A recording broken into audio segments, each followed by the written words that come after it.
Got to give the people. What exactly are we giving them? Give the people what they want.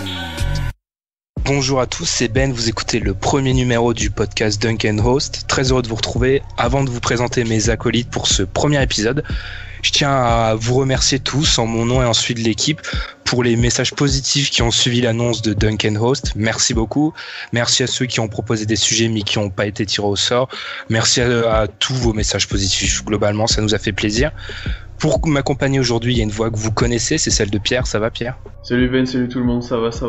Et le premier auditeur qui a remporté le tirage au sort, c'est Loïc, qui est notre premier invité. Ça va, Loïc ? Salut les gars, ça va et vous ? Très bien, très bien. Alors, tu ouvres le bal pour les podcasts Dunk & Host, donc je vais te laisser te présenter en quelques mots, puis ensuite, tu vas nous présenter le sujet sur lequel on va débattre. Et que les gens, en fait, connaissent déjà, vu qu'ils ont vu l'affiche sur YouTube. Mais ça fait rien quand même, on va le présenter. Alors moi c'est Loïc, alias Tupac Delay sur Twitter. Je suis un ancien fan du Heat. Alors je souhaitais parler aujourd'hui des contenders à l'Est, avec la hype de Washington en ce moment. Je voulais votre avis sur une équipe qui peut potentiellement pas battre Cleveland parce que ça va être compliqué, mais bien embêter Cleveland en tout cas. D'accord, donc déjà je pense qu'on va tous se mettre d'accord. C'est embêter parce que battre en fait ils sont une stratosphère au-dessus. Oui. Ok. Alors du coup Loïc, on va peut-être commencer par toi. Tu penses parmi les trois équipes, parce qu'en fait ça va se résumer à Toronto, Washington, Boston, je pense. Ouais. Parmi les trois, laquelle pour toi a le plus de chances d'embêter les Cavs déjà ? C'est difficile à dire dans le sens où je pense que Boston a une bonne mentalité en fait pour battre les Cavs, mais au niveau du roster ils sont un peu limite, notamment à l'intérieur.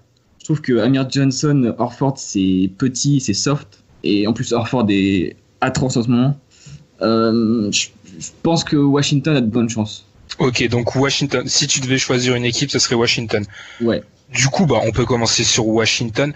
Tu l'as dit, c'est un peu la hype. Pierre, qu'est-ce que t'en penses pour embêter les Cavs ? Moi déjà, je suis complètement dans la hype Washington, donc.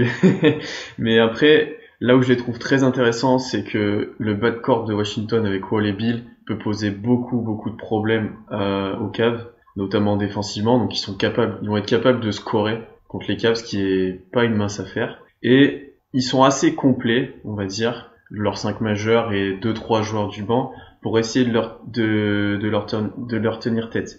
Après, j'ai isolé 2-3 trucs, c'est que défensivement, sur les 3 points, Washington est tout juste correct. C'est peut-être ça qui va les embêter. Et les Cavs bombardent à 3 points. On l'a encore vu hier contre Atlanta. Ils prennent 40% de leurs tirs derrière l'arc et c'est la deuxième équipe qui a le meilleur pourcentage. En gros, si tu t'arrêtes pas les 3 points contre Cleveland, t'es mort. Et du coup, Loïc, est-ce que tu penses que... En fait, moi, les Wizards, je les voyais... Je sais pas si je les voyais en peu... Enfin, bref... Je suis conquis par ce qu'ils font récemment, mais j'ai l'impression qu'en fait, ils sont trop justes. Pierre, tu l'as dit, il y a 7-8 joueurs, mais moi, Gortat, dans une série face aux Cavs, vu que c'est un pied de protecteur de raquette, je me demande si je peux vraiment le faire jouer. Et ensuite, ça te fait une rotation à quoi ? 5, 6, voire 7, ils sont hyper limites. Je sais pas ce que t'en penses, Loïc, mais j'ai peur qu'ils soient un peu trop, pas assez profonds pour embêter les Cavs. C'est vrai, c'est vrai que Gortat, ça peut être un problème. En défense, c'est vrai que c'est un protecteur de cercle très mauvais. Ils ont pris Brandon Jennings. Je suis pas sûr que ça aide tant que ça, mais c'est toujours ça, un playmaker en sortie de banc. Je sais pas, je pense que la rotation est un peu limite, mais je pense qu'ils sont quand même plus à même d'embêter Cleveland que Toronto, avec la blessure de Kyle Lowry, le mauvais coach, etc., que Boston, où ils ont des problèmes avec le manque de taille. Ça va être compliqué. Ok. Moi, en fait, je pense que les 3 équipes peuvent les embêter, principalement parce que c'est 3 équipes qui peuvent gêner Kyrie, et je pense que c'est la clé pour battre les Cavs, parce que LeBron James, faut arrêter de me vendre des LeBron stoppers, là. Le seul mec qui arrive à un peu le perturber, c'est Kawhi, et c'est un des meilleurs défenseurs de l'histoire, donc faut arrêter les délires. Enfin, ça sert à rien, tu subis, mais arrêter Kyrie, c'est le plus important. Et les 3 équipes peuvent le faire, je pense. Surtout Wall qui, quand il s'en donne la peine, oui, je sais, je l'ai déjà descendu dans le passé, mais quand il s'en donne la peine, c'est un excellent défenseur. Une superstar ou pas, du coup ? Ah non, toujours pas, non. Ah non, toujours pas. Toujours pas. J'ai pas changé sur ce créneau-là. Après, j'avoue que moi, j'ai peur qu'il soit trop juste. Et je sais pas. En fait, ils sont trop justes. Et le fait que tu puisses pas jouer Gortat, je pense pas que tu puisses faire jouer Gortat sur un match de playoff contre eux. Enfin, un match une série de playoff contre les Cavs, je pense que tu peux pas. Ah, carrément. Ça me fait énorme. Après, le point positif de Washington, c'est que c'est le deuxième meilleur rating de la NBA dans les clutch minutes, comme classifie la NBA, c'est-à-dire que c'est une équipe qui sait finir, et ça, c'est intéressant. Après, en playoff, c'est autre chose à finir les matchs. Hein. Et il y a peut-être un petit manque aussi d'expérience dans cette équipe-là. Ils n'ont pas été beaucoup en playoff. Hein. Ah, mais quand ils ont été, Bill, il était exceptionnel. Ils ont été très forts. Donc, voilà. T'as dit, Loïc, ensuite que Boston, d'après toi, était moins à même de gêner Cleveland. Donc, tu penses que c'est quoi, en fait, les limites de Boston pour gêner Cleveland? C'est clairement le secteur intérieur avec Al Horford et Amir Johnson, ou il y a d'autres éléments qui pourraient les empêcher de gêner les Cavs? Je me pose la question avec Isaiah Thomas, en fait. À quel point il pourrait être aussi fort en saison régulière qu'en playoff? Est-ce qu'ils vont pas essayer de faire un plan anti-Isaiah Thomas? Est-ce qu'ils risquent de déséquilibrer complètement en fait, le jeu de Boston, parce qu'ils ont l'habitude de jouer énormément avec lui, notamment en fin de match? Je sais pas, en fait. C'est difficile à dire, mais je pense qu'ils vont essayer de faire des plans anti-Isaiah Thomas. Ouais, clairement. Puis, en fait, le problème, on en parlait en off avec Pierre, suite à un article d'ESPN. Je vais peut-être laisser Pierre en parler, mais en fait, défensivement, Isaiah, il te tue, en fait, sur une série de playoffs, tout simplement. En fait, là, en saison régulière, Isaiah est tellement fort en attaque et domine tellement qu'on oublie un peu l'aspect défensif où il est caché par les autres stoppers qui sont Bradley, Smart, etc. Mais en playoff, ça va être très difficile de le cacher, surtout contre les Cavs. C'est impossible. C'est impossible, et il y a 2-3 stats qui font assez mal. Quand sur 100 possessions avec Isaiah contre les Cavs, ils prennent 118 points, et sans Isaiah, ils en prennent 104. Donc ça fait quand même un très gros écart. Et moi, le problème de Boston, donc s'il y a le problème d'Isaiah, il y a le problème que du coup, sans lui ou avec lui un peu moins bon, offensivement, ils tiennent plus la route face aux Cavs, quoi. Ils vont avoir beaucoup de mal à scorer. Hein. Ouais, mais c'est ça en fait c'est surtout le problème avec les Warriors, mais aussi avec les Cavs, c'est que tu peux pas cacher en fait. Le 5 est fait d'une telle manière que tu peux cacher personne. Et du coup, Isaiah, puis surtout tu le mets sur Kyrie va le tuer. Tu le mets sur J.R. Smith, ils vont le poster pendant 5 matchs. Donc, donc c'est difficile. Après, pour Boston, j'ai un petit espoir. Pour moi, c'est l'équipe qui est le plus loin de les taper. Mais mon petit espoir, c'est que c'est la deuxième meilleure équipe NBA contre le 3 points. Et ça, c'est intéressant. Enfin, tu sais contrer le 3 points. Enfin, tu sais bien défendre le 3 points. C'est positif, même si ils vont se faire défoncer à l'intérieur, comme tu l'as dit, Loïc. Et je pense que ça sera là où ça sera difficile pour eux. C'est sûr. Après, pour l'instant, c'est la seule équipe des 3 qui les a battus aussi. Qui a battu mais non, mais on va pas revenir sur ce match-là. Je trouve qu'il a aucun intérêt. Oui, c'est vrai, mais bon, ça montre qu'ils sont quand même capables, même s'il n'y avait pas Love, etc. Tu vois. Oui, je vois. Après, ce qui est fou d'ailleurs, c'est une aparté, mais ils défendent bien le 3 points. C'est la deuxième meilleure équipe de la ligue contre le 3 points. Mais les Warriors sont premiers, et entre les Warriors et les Celtics 1 et 2, il y a le même écart qu'entre les Celtics 2 et les Pacers 10. Genre pour vous donner un ordre d'idée. Enfin bref, c'était petit aparté pour juste je revenais pas en lisant ça. Et enfin les Raptors, Loïc, les Raptors, t'en as pas trop parlé, donc en fait t'y crois pas du tout. Alors que c'est bizarre, c'est que pour beaucoup c'est limite l'équipe qui pourrait poser le plus de problèmes avec l'arrivée d'Ibaka et de PJ Tucker. En fait, je pense que eux ils ont une mini chance, mais parce qu'en fait le roster est hyper talentueux, je trouve. On pense qu'on veut du Ibaka actuel, c'est peut-être plus celui d'OKC d'il y a quelques années, mais c'est quand même mieux d'avoir Ibaka que Siakam, forcément. Ça c'est vrai, ça. C'est mieux de... Ouais, et puis démarrer Carroll, par contre, le problème c'est qu'il est... nul. Il est très mauvais. PJ Tucker, c'est une bonne recrue. En fait, je pense qu'ils ont appris beaucoup de leur expérience en playoff l'année dernière. Les Raptors, je pense que c'est l'équipe qui a appris le plus, à mon avis. Peut-être avec les Warriors, on peut en reparler, mais le seul problème que j'ai avec les Raptors, c'est pas vraiment le roster, c'est le coach en fait. C'est-à-dire que balle à Laurie, balle à DeRozan, c'est bien mignon 5 minutes, mais ça peut pas marcher quoi. Ouais, je suis d'accord en fait. Ouais, Casey, c'est le moins bon des trois coachs des prétendants qui peuvent peut-être taper les Cavs, c'est de largement le moins bon coach, et tu vas le payer forcément à un moment. Après, moi j'aime plutôt bien les Raptors parce que je pense que c'est la seule équipe de toutes celles qu'on a parlé qui peuvent dominer les Cavs sur trois postes. Laurie peut dominer Kyrie. Alors le problème de Laurie, c'est qu'il est peut-être blessé, donc ça peut être gênant. Ouais, s'il les affronte en demi-finale de conf, ça peut être gênant. Après, Demar peut taper JR ou Korver selon qui il aura en face. Et c'est plus dur, mais Valanciunas ou Ibaka, parce que je pense qu'ils vont jouer beaucoup d'Ibaka en 5, peut bien gêner Tristan Thompson. Si tu gagnes 3 match-ups sur 5, bon, certes, tu vas te faire exploser par les Browns, mais pourquoi pas?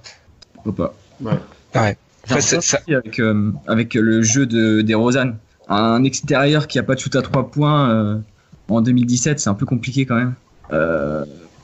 Tu prêches un convaincu là, ouais. C'est. Enfin, non, mais j'ai toujours affirmé que j'aimais.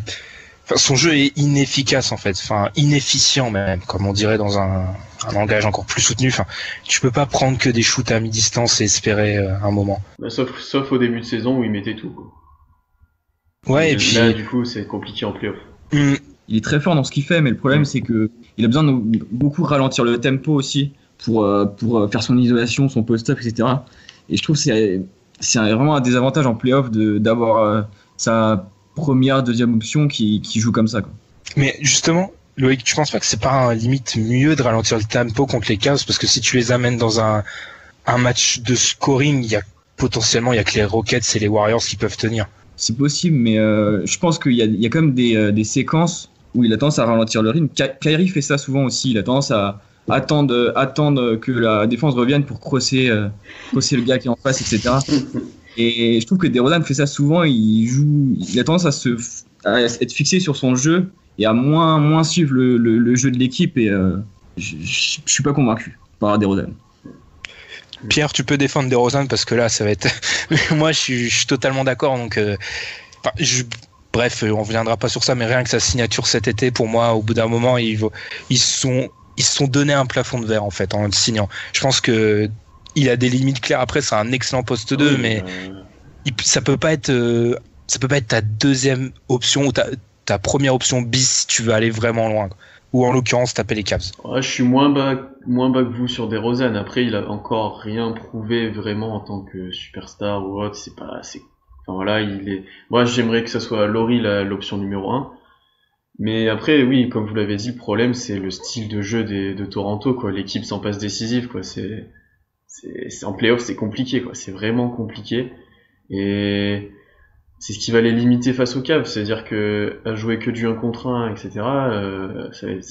ça va pas t'apporter énormément de points et avec une grande efficacité. Et c'est ça qui m'embête, moi. Et après, ils vont se faire défoncer. DeMar Carroll, il va se faire juste allumer par LeBron. Puis il faut pas oublier la série de l'année dernière où, alors c'est certes un 4-2, mais alors les 4 matchs que gagne Cleveland, il les atomise, quoi. C'est des tôles pas possibles. Donc du coup, ouais, voilà, je voulais revenir sur ce que tu avais dit, Loïc. Tu penses que c'est l'équipe qui a le plus appris des playoffs? C'est vrai? Enfin, pourquoi en fait? Parce que moi, ça m'intrigue. Parce que j'ai toujours énormément de mal à parier sur eux en playoff parce que je le dis tout le temps, c'est une constante chez les Raptors. Ils sous-performent en fait. Ouais. Je trouve que leur parcours est hyper laborieux. Bon, d'abord, ils tapent Indiana, mais ils sont pas loin de se faire taper. À un buzzer près, à mon avis, ils sortent. Le Heat ensuite, qui était au bout du rouleau aussi, pareil. Mais je pense que être comme ça dans des séries dans le dur et arriver quand même à prendre 2 matchs aux Cavs, même si j'ai jamais senti les Cavs en danger sur cette série, je pense que ils ont appris beaucoup là-dessus. Ça a débloqué psychologiquement, tu penses? Ouais. Rien que passer le premier tour déjà. Ouais. Ça a pu déjà débloquer un peu. D'accord, Pierre, parce que en fait, moi, j'ai une partie de moi qui veut y croire, mais il y a aussi une partie de moi qui se dit, ils ont passé ce premier tour, mais ils ont été aussi laborieux en demi-finale de conf comme en finale de conf, en fait. Oui.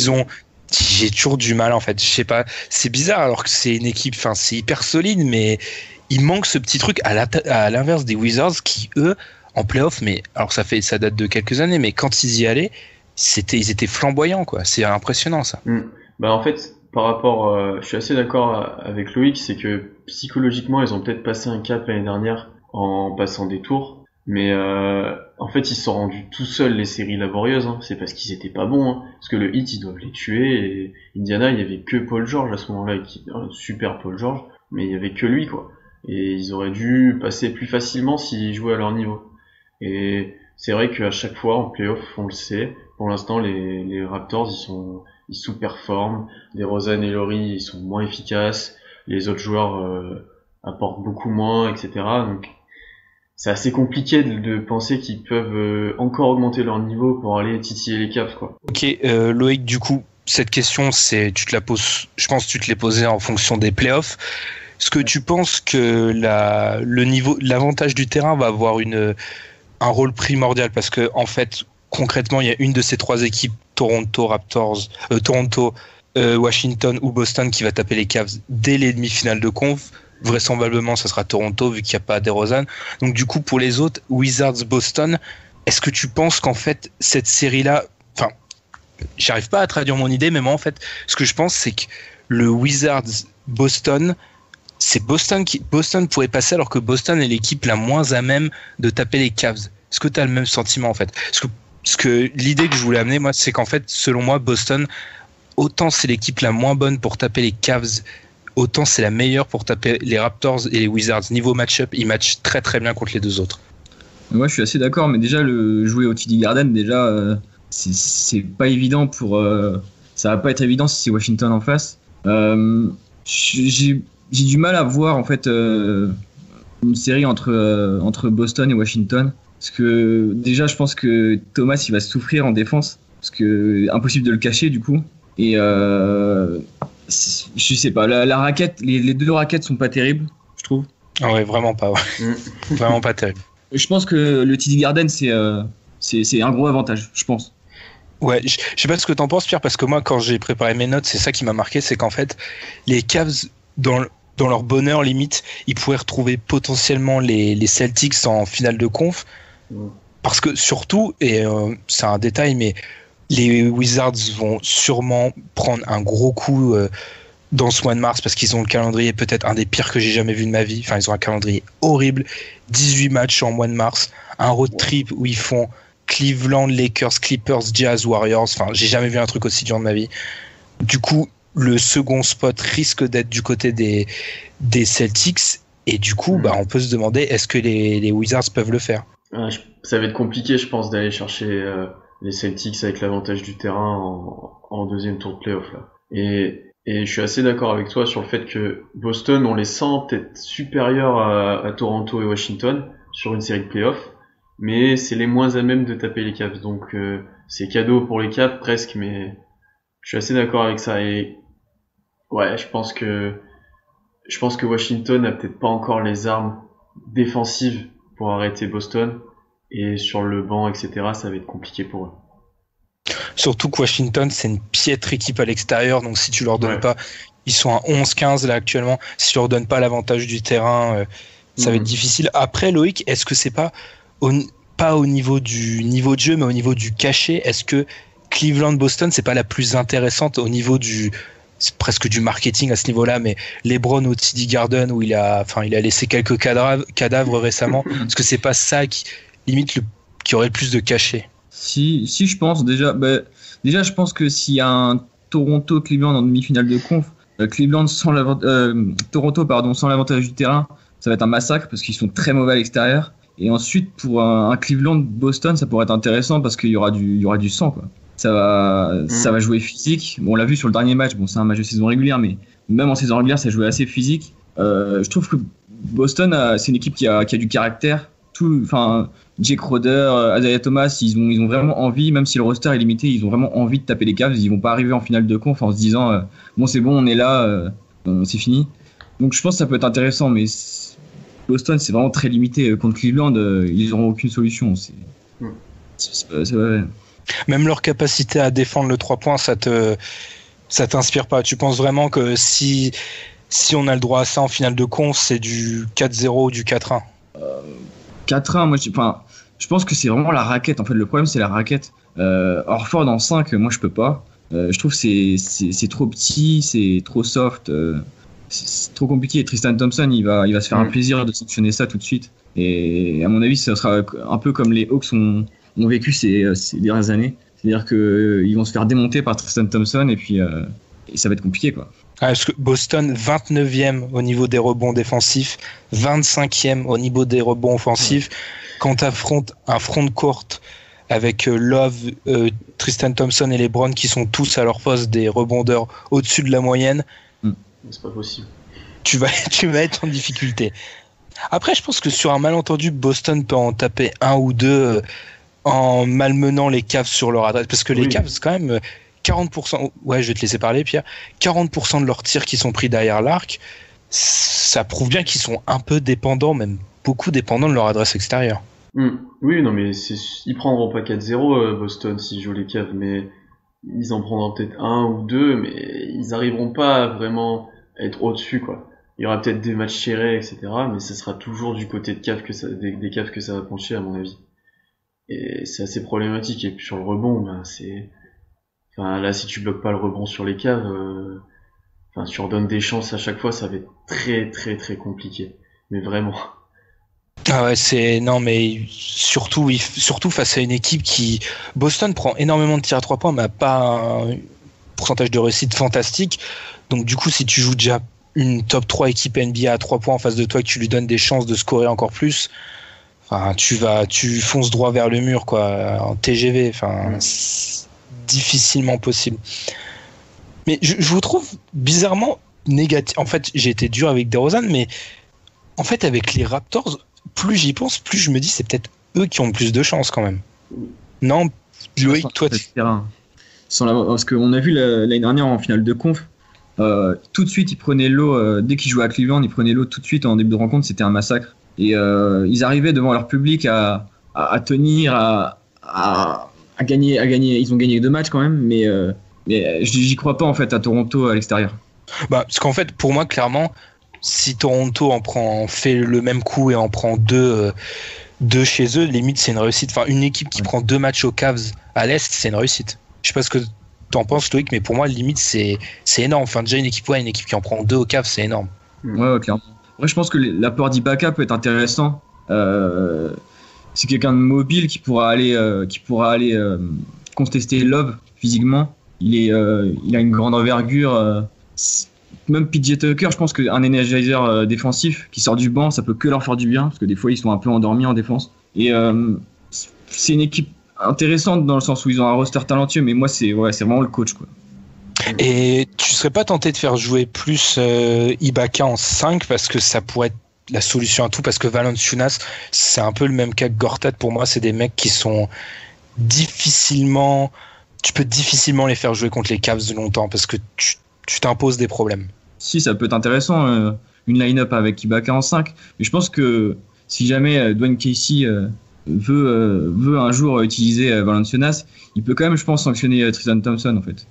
Un peu de ballon, quoi. T'es dans la team Valanciunas. C'est un des points de séparation, ça, entre une partie de la rédac et l'autre chez nous. C'est que moi, je pars du principe que si le mec est vraiment bon, au bout d'un moment, tu lui aurais donné le ballon. C'est comme la théorie des mecs bons à NBA qui jouent pas. Si t'es bon, au bout d'un moment, tu joues. Enfin, je sais que le jeu des Raptors est un peu stéréotypé, mais je pars du principe que s'il était si efficace qu'on me le vend, il aurait eu le ballon à un moment ou à un autre. Après, je te dis pas de lui donner d'être première option, mais de lui donner pour dépiquer quelques situations, ça peut être intéressant, je pense. Ok. Qu'est-ce que t'en penses, Pierre? Je pense que tu t'agites ton drapeau blanc entre la zone pro Valanciunas et contre Valanciunas, non? Disons que moi, je suis justement, normalement, j'étais plus pro Valanciunas, mais je commence à voir beaucoup de ses limites, en fait. Et notamment là, avec l'évolution un peu du jeu, etc., je le vois contre les Cavs, je le demande s'il peut bien apporter, quoi. Alors, il va peut-être apporter 2-3 nouveaux postes, etc., mais c'est pas suffisant. Alors, Ibaka en 5, par contre, je suis assez convaincu. Je pense que ça peut être une solution. Pas une solution miracle, mais ça peut peut-être gêner un peu plus les Cavs et leur apporter aux Raptors. S'il se remet à défendre comme il le faisait avant, c'est encore possible, mais c'est un casse-tête pour eux. Hein. Le problème, c'est ça, c'est qu'il faut qu'ils défendent comme ils faisaient avant, et le problème, c'est que maintenant, Ibaka, il est de plus en plus hors de la raquette, et de moins en moins dedans, Et même offensivement, en fait, tu vas avoir au final 5 joueurs extérieurs si tu fais ça, et si tu mets par exemple Patterson en 4, t'auras 0 intérieur. Donc t'as 0 impact au rebond, et enfin, Ibaka maintenant il est quasiment jamais dans la raquette, quoi. Et les contres qu'il met, c'est que des contres sur des contre-attaques où il revient pleine balle, etc. C'est de moins en moins des contres comme il faisait avant où il est sous le cercle, et voilà. Et c'est ça qui m'embête un peu. Donc à voir s'ils arrivent à le rediriger vers ce rôle-là, qu'il n'avait plus à OKC avec Adams, et qu'il avait encore moins à Orlando. Je pense que l'équipe allait pas et qu'ils s'en fichaient un peu d'ailleurs. Et ça dépend comment ils l'utilisent, quoi. Mais ça peut être un vrai plus, et moi j'ai bien aimé ce trade et ce fit là. J'aime bien ce fit. Loïc, tu sembles, t'as dit que t'étais inquiet par rapport à Boston et leur secteur intérieur. Du coup, on en a un peu parlé, mais t'es pas inquiet aussi pour les Wizards? Parce que les Wizards, Markieff Morris, c'est un faux 4 en fait. Il est énormément dans le périmètre. Et ensuite, la raquette, elle appartient à qui? Elle appartient à Gortat. C'est un peu le même problème que à une moindre mesure, mais c'est un peu le même problème que les Celtics selon moi. Si, en fait, le problème, Markieff Morris, ça me dérange pas trop. Oui, c'est vrai que Gortat en défense, c'est ni un protecteur de cercle, ni un défenseur sur le pick and roll super. Puis il empêche l'équipe de jouer vite aussi, et ça c'est un problème. J'ai jamais compris d'ailleurs ça. En fait, tu sacrifies de la vitesse pour sa connexion avec Wall sur le pick and roll et sur ses coupes au cercle. Mais ça vaut pas le coup, je pense. Enfin, je pense qu'ils feront moins manger au rebond Washington par exemple que Boston. Ouais. Peut-être faire jouer un Yann Maimi plus souvent, parce que c'est un fit plus évident que Gortat en fait. C'est un protecteur du cercle au moins. Oui, voilà. Puis après, le problème est le même. Si tu commences à dire je peux pas faire jouer Gortat, déjà que les Wizards ont 7 voire 8, allez, si t'es gentil mec, qui peuvent jouer en playoff. Si tu commences à en retirer un, ça va être très très très très court, très vite. Hein. Bah, de toute façon, ils vont pas le changer, ils vont pas le sortir du 5, hein. Ça m'étonnerait. Hein. Ouais, moi je regarde toujours ça. Je trouve que les équipes NBA s'adaptent pas assez au match-up, enfin prennent pas assez de risques. Mais question de point de vue. Du coup, Loïc, je sais pas si t'as d'autres choses à rajouter par rapport à ta question. J'espère qu'on y a répondu quand même, un minimum. Non, clairement, vous avez bien répondu. En fait, on a répondu qu'il y a, on sait pas qui va, on sait pas qui va le faire et non, pour conclure, on va conclure comme ça, je pense. Si je devais donner 3 équipes dans l'ordre, je pense que je donnerais Washington, Toronto très très près et Boston largement après. En fait, ça match pas bien Boston, ça match absolument pas bien. Enfin, c'est pas très français, mais si tu peux donner ton classement, Loïc, mais moi je pense ça fait Washington. Toronto proche. Si Toronto joue à son meilleur niveau, alors là Toronto est au-dessus de Washington et ensuite les Celtics bien en bas. Moi je dirais Washington, Boston et Toronto. Boston. Ah oui, tu ne crois pas, tu ne crois pas du tout en Toronto, si on comprend bien. Ouais. Sans l'avantage du terrain, je pense qu'ils y arriveront pas. Ouais. Ok. Et toi, Pierre?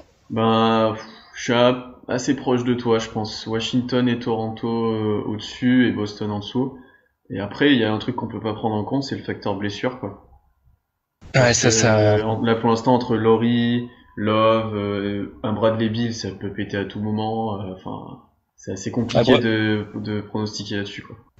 L'équipe la plus, c'est ça qui me fait peur avec Washington, surtout avec le gros mois qui leur attend, c'est que eux, c'est même pas, ils sont à une blessure d'un joueur majeur, ils sont à une blessure d'un Bogdanovic d'être vraiment dans le sale drap en fait. Bogdanovic se pète, ça semble mineur, hein, mais ils ont plus personne après sur le banc. Ouais.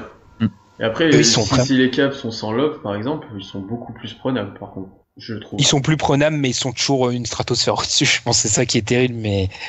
Ah, mais je pense qu'il sera plus en difficulté, hein, quand même. Ouais, Loïc, tu voulais dire?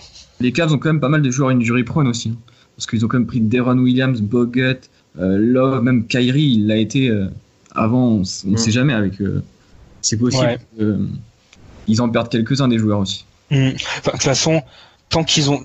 LeBron a passé des tours de playoff avec Dellavedova et Mozgov, donc tant qu'ils l'ont lui... il a gagné les matchs de finale avec Dellavedova et Mozgov. Ouais, tu pourrais même ramener Jalil, limite le mec en ferait un bon joueur, tu vois. Donc...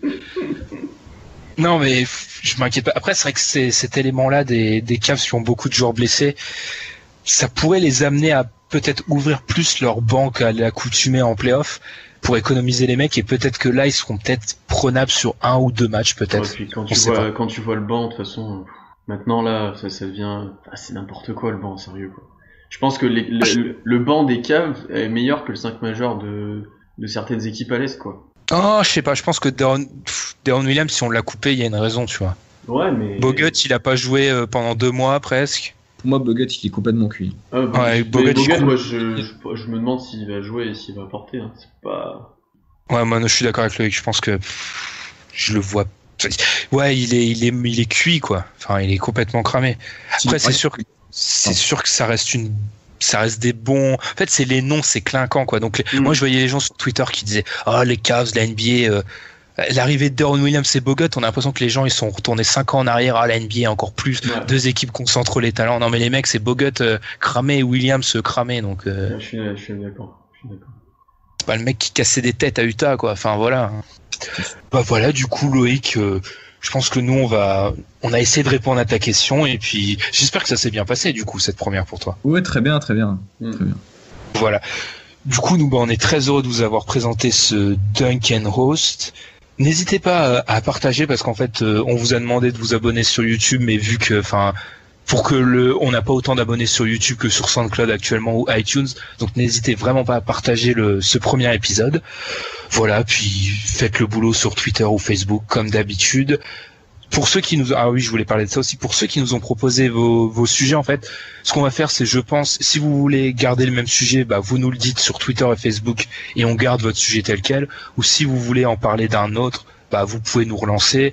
On ne sait pas quand on fera le second épisode, on verra comment ça a marché. Puis voilà, j'ai rien d'autre à dire. Merci Loïc d'être passé, puis c'était vraiment cool. Merci les gars de m'avoir invité. Voilà. Ah non, mais nous c'était un plaisir. Ouais, on est content de mettre des voix surtout quand c'est Tupac Delay, tu vois. Ça c'est cool. Ça c'est cool. J'étais tenté de t'appeler Tupac pendant tout l'épisode, mais je me suis dit j'allais pleurer un moment parce qu'il y avait trop d'émotions. Enfin, ça aurait été bizarre, mais j'aurais pu dire j'ai fait un podcast avec Tupac, tu vois. Ça c'est la classe. Du coup, nous, on se retrouve très vite sur l'autre podcast, le podcast Dunk Hebdo, celui que vous connaissez mieux. Puis on vous dit salut à tous et puis bonne semaine. Salut. Salut.